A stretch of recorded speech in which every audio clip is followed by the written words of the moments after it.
자, 첫 번째 질문 대화명이 애교 뿜뿜 어피치라는 분이네요. 소액으로 2억 정도 자녀에게 투자할 수 있는 재개발 유망 지역 궁금합니다. 그래서 능곡 뉴타운 어떤가 해서요. 능곡 뉴타운 5구역 재개발 투자와 앞으로 전망 어떤가요? 라는 질문을 주신 것 같은데 아까 모아타운 비롯해서 여러 가지 재개발들 관련해서 최문서 소장님 답변 주셔가지고 요거 1번 답변 주시면 될 것 같습니다. 네, 그래도 이 불황의 소액이 2억이 아닙니다. 그 능곡에 관심을 가지고 계신 분이 질문을 주셨는데요. 그 일단 그 고양시 능곡인데요. 능곡은 사실 그 2억 정도 투자를 할 수 있다면 서울로 들어오세요. 그 서울 백번도로 있죠. 그 백번도로 우리가 서울 외곽도로를 타면 능곡에서 고양시에서 그 본동이나 뭐 쌍문동, 석관동, 장이동, 서울 강북 쪽으로 오시는 데는 그렇게 긴 시간이 안 걸립니다. 그러니까 가서 사실 뿐이 아니고 일단 투자로만 보신다면 그 2억을 가지고 계시면은 제가 볼 때는 그 아까 대학교 5군데 말씀드렸잖아요. 그 석관동 뉴타운 쪽이 훨씬 좋은데 일단은 전문가 의견을 반드시 들으셔야 됩니다. 왜냐하면 최근에 제가 다녀보니까 이 모아타운이라는 게 어떤 단점이 있냐면 그 선이 굉장히 중요합니다. 그 땅을 선을 긋는데 뒷골목 하나, 그 집 하나 사이로 안 되는 경우가 있거든요. 그래서 이 그 확정이 된 지역을 그 눈으로 가서 보고 확인하고 서류로 확인하는 게 시간이 굉장히 걸립니다. 그래서 일단은 그 제가 적극적으로 권해드리고 싶은 거는 경기도보다는 서울이 낫다. 그리고 서울 중에서 강북이 상당히 저평가돼 있다는 거죠. 물론 저도 어릴 때는 강서구에서 살았는데 최근에 그 강서구에 대학교가 그렇게 많지 않아요. 제가 그 강북 주변에 그 대학교가 그렇게 많다는 거를 최근에 제가 깜짝 놀랐습니다. 그냥 관심을 가지고 부동산은 얼만큼 어떤 시각을 보느냐에 따라서 틀리거든요.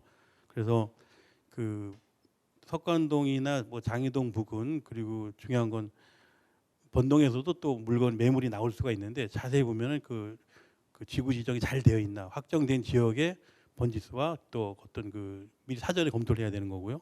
그리고 반드시 그 사전 답사 전에 상담을 꼭 하셔야 되고요. 중요한 거는 그 돈만 묻어놨을 때는 투자 가치로 봐서는 아직은 서울입니다. 경기도는 두 번째 그렇게 보시고 머지않아서 한번 제가 아까 그 서두에 말씀드렸는데 강북의 대표적인 그 시드 큐브 같은 경우는 저 혼자 달랑 가봐가지고 여러분들한테 말씀을 드려서 그 자체가 얼마큼 규모가 크고 그리고 앞으로 그 부동산 개발의 그 샘플입니다. 샘플.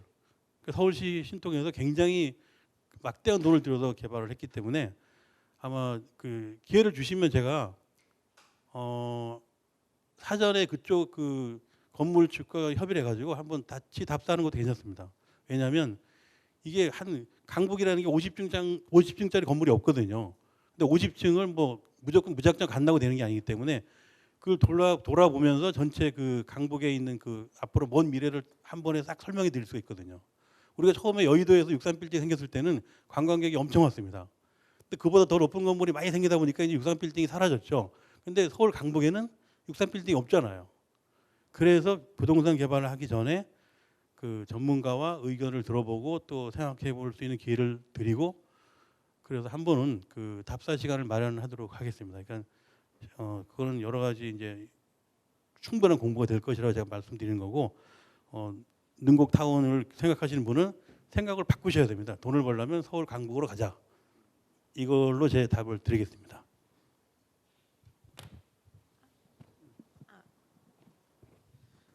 뭐 역시 경기도 쪽보다는 그래도 강북 쪽이 조금 더 유망하다라는 말씀을 주신 것 같고 또 개발하는 과정 안에서 또 최문서 소장님이 건축 관련된 사업을 오랫동안 하셨어요. 그래서 그 어떤 도로 구획이 어떻게 되는 거냐에 따라서 개발을 할 수 있고 없고 그 다음에 그 면적이 얼만큼 확보가 돼야지 이런 개발 사업할 수 있는지 없는지 그런 부분에 대해서 있는데 일반 분들은 그냥 물건을 덥석 사시는 경우들이 있으니까 그것 때문에 좀 주의점 때문에 전화를 주신 것 같습니다.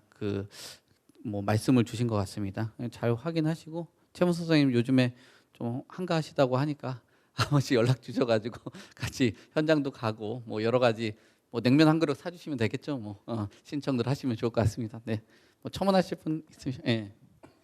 그 능곡 5구역 그 관리처분 인가까지 나서 웬만하면 이제 그 입주가 가능한 단지가 되죠. 그래서 한 뭐 5년 정도면은 이제 입주해서 새 아파트 되는데, 근데 이제 이게 실거주를 목적으로 하신다라고 하면은 뭐 그렇게 나쁘지 않겠죠. 새 아파트가 금방 되니까. 근데 이제 제가 대략적으로 나와 있는 매물을 보니까 2억대로도 투자할 수 있는 매물들이 나와 있는데 프리미엄이 한 1억 중반대 정도 붙은 것 같아요. 그러면 여기 8사형 전용 30평대를 분양을 받으시면은 조합원 분양가가 한 6억 정도가 되니까 이 30평대 아파트를 얼마에 사시는 거냐면 한 8억에 사시는 거예요. 그러면 2억 투자해서 2억 그 저는 보통 이제 소액 비교적 소액 투자를 할 때는 한 100% 수익률 보고 들어가거든요. 그렇게 봤을 때는 10억까지 올라야지 한 2억 정도 벌 수 있는 거라서 전 투자 수익 면에서는 별로 추천을 안 드리고 싶고, 그 말씀하신 대로 서울에 뭐 2억 정도면 사실 애매하긴 한데 그래도 그 2억 정도 투자해서 뭐 2억 정도 수익 낼 수 있는 곳들을 충분히 찾을 수 있을 것 같거든요. 그래서 한번 서울 쪽으로도 좀 눈여겨서 보시면 좋은 투자처가 있을 것 같습니다. 예. 참 이게 시각들이 다양한 것 같아요. 뭐 투자를 하시는 분들은 나 저기 들어가서 살 것도 아닌데 왜 그거 하지? 돈으로만 보시는 분들도 있고 꼭 거주까지 생각을 하시는 분들이 있더라고요. 그래서 한남 뉴타운이 지금 입주를 안 했는데 뭐 10억도 안 되는 금액에 들어가셔서 수십억을 버시면서 그냥 투자로만 버신 분도 있고, 그걸 계속 이제 뒤늦게 들어가셔서 거주를 생각하시는 분들이 있는데 뭐 관점들이 다른 것 같습니다. 그래서 뭐 여기 능곡 뉴타운 투자로 질문을 주신 것 같은데 투자에 대한 의견은 최문서 소장님도 서울 쪽을 권해 주시는 것 같고 김예림 변호사님도 서울 쪽을 그 2억 정도면 가능하다고 하니까 그런 것들 잘 참고를 하셔서 애교 뿜뿜 어피치님이 뭐 추가적으로 말씀을 주시면 될 것 같습니다.